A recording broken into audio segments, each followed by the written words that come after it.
Assalamualaikum warahmatullahi wabarakatuh. Perkenalkan kami dari kelompok 2, terdiri dari Handi, saya sendiri Sapitri, dan juga Sherly. Di sini kami akan mempresentasikan tentang materi merancang dan mengelola jasa. Langsung saja ke yang pertama. Sebagai pendahuluan, perusahaan menemukan banyak keuntungan dan mampu mempertahankan pelanggan dengan yang pertama, pengiriman tepat waktu. Kedua, jawaban pertanyaan yang lebih baik dan cepat, resolusi keluhan pelanggan yang lebih cepat, dan pelayanan yang ramah dan cepat. Jasa atau layanan atau servis adalah semua tindakan atau kinerja yang dapat ditawarkan satu pihak kepada pihak lain yang pada intinya tidak berwujud dan tidak menghasilkan kepemilikan apapun. Ada banyak sektor jasa, yaitu pemerintahan, swasta, non-profit, bisnis, retail, dan manufaktur. Kategori bauran jasa. Yang pertama, barang berwujud murni. Ada penawaran terdiri dari barang berwujud tanpa jasa, seperti sabun, pasta gigi, dan garam. Jasa, yaitu penawaran terdiri dari barang berwujud dengan dua atau lebih jasa, seperti mobil, komputer, smartphone. Yang ketiga, hibrida, yaitu penawaran yang terdiri dari barang dan jasa secara proporsional, seperti restoran. Yang keempat, ada jasa utama yang disertai barang dan jasa kecil, yaitu penawaran yang terdiri dari jasa utama beserta tambahan jasa atau barang pendukung, seperti airlines dan banking. Yang kelima, ada jasa murni, yaitu penawaran murni jasa. Contohnya seperti pengasuh bayi, konsultan, dan psikolog. Lalu ada perbedaan jenis jasa. Yang pertama, jasa berbasis peralatan atau berbasis orang. Contohnya seperti cuci mobil, akuntan pabrik, dan lainnya. Yang kedua, ada jasa yang menggunakan berbagai macam proses untuk menghantarkan layanan. Contohnya format gaya kantin, prasmanan, fast food, dan romantik. Yang ketiga, ada jasa yang membutuhkan kehadiran klien atau tidak. Contohnya seperti salam kecantikan dan dokter. Yang keempat, ada jasa untuk pemenuhan kebutuhan pribadi atau kebutuhan bisnis. Contohnya seperti MRO, Security Network Company. Yang kelima, ada penyedia jasa untuk tujuan laba atau nirlaba. Contohnya perusahaan, lembaga amal, dan zakat. Sifat-sifat jasa, yang pertama tidak wujud atau intangibility, yaitu tidak bisa disentuh, dilihat, dirasakan, didengar, atau dicium sebelum dibeli. Terus cenderung tidak bisa dicoba terlebih dahulu, yang berarti resiko pelanggan tinggi. Lalu pelanggan mengandalkan isyarat-isyarat untuk mengambil kesimpulan mengenai kualitas. Pemasar harus mencoba untuk tangibilis the intangible atau mengelola bukti untuk mewujudkan hal yang tidak berwujud.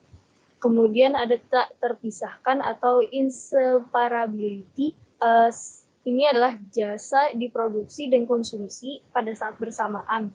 Contohnya seperti salon kecantikan dan cukur rambut. Kemudian penyedia jasa, kadang-kadang pelanggan lain menjadi bagian dari jasa. Contohnya seperti restoran. Kemudian terdapatnya preferensi yang kuat terhadap penyedia jasa tertentu. Selanjutnya akan dijelaskan oleh Handi. Bismillahirrahmanirrahim. Sekarang slide 9. Saya akan lanjutkan. Sifat-sifat jasa dapat musnah perishability. Jasa tidak dapat disimpan atau dengan kata lain digunakan. Kemudian manajemen kapasitas atau permintaan sangat penting. Itu ada dua, strategi sisi permintaan, strategi sisi pasokan. Selanjutnya, strategi permintaan dan pasokan jasa. Strategi sisi permintaan, gunakan harga yang berbeda, tumbuhkan permintaan non-peak, kembangkan layanan pelengkap, install sistem reservasi. Selanjutnya slide 12 ya. Strategi pemasaran jasa, perubahan hubungan pelanggan. Pelanggan lebih kritis untuk mengungkapkan kritik dan saran. Masih banyak keluhan pelanggan kurang didengarkan. Informasi tidak akurat, personel yang tidak responsif, tidak terlatih, dan kasar. Waktu tunggu yang lama. Selanjutnya, strategi pemasaran jasa. Tingkat laba. Segmentasi pelanggan berdasarkan tingkat laba, pelanggan prioritas sama dengan pelayanan maksimum, pelanggan non prioritas, pelayanan minimum. Selanjutnya, slide 15.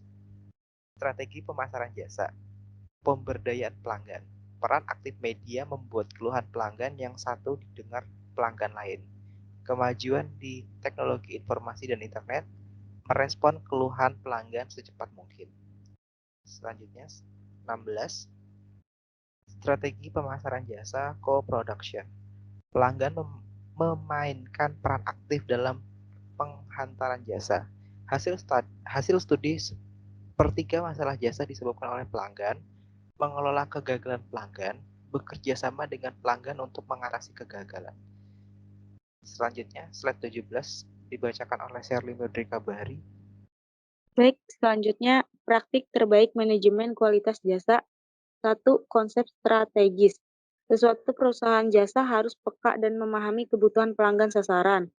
Perusahaan harus mengembangkan strategi khusus untuk memuaskan kebutuhan pelanggan. Contohnya Hotel Four Seasons.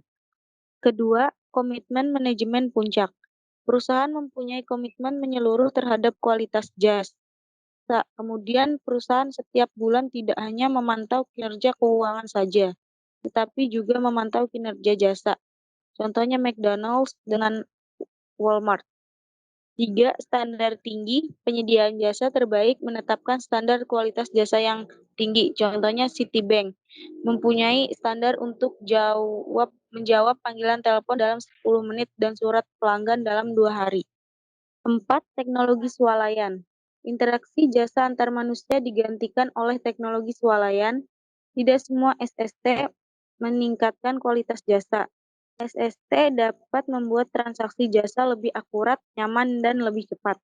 SST dapat mengurangi biaya. 5. Mengawasi sistem. Perusahaan mengaudit kinerja jasanya, baik kinerja mereka sendiri maupun pesaingnya, secara teratur. Untuk menyelidiki kepuasan dan ketidakpuasan pelanggan, perusahaan mengumpulkan pengukuran suara pelanggan atau Voice of Customer (VOC). Bentuk pengawasan, belanja perbandingan, belanja misterius, survei pelanggan, formulir saran dan keluhan. Tim audit jasa. 6. Memuaskan karyawan dan pelanggan. Sikap karyawan yang positif akan mendorong kesetiaan pelanggan yang lebih kuat. 7. Mengelola layanan pendukung produk. Penawaran jasa pendukung produk dapat meliputi 1. Memfasilitasi jasa seperti instalasi, pelatihan staf, pemeliharaan dan perbaikan, serta pembiayaan. 2. Menambahkan jasa yang menambah nilai, seperti peningkatan keamanan dan kenyamanan. Ketiga, memberikan kontrak jasa seperti jaminan dan garansi yang diperluas IE, pemeliharaan gratis dan jasa perbaikan gratis untuk periode waktu tertentu. Oke, sekian dari presentasi kami. Kurang dan lebihnya mohon maaf. Wassalamualaikum warahmatullahi wabarakatuh.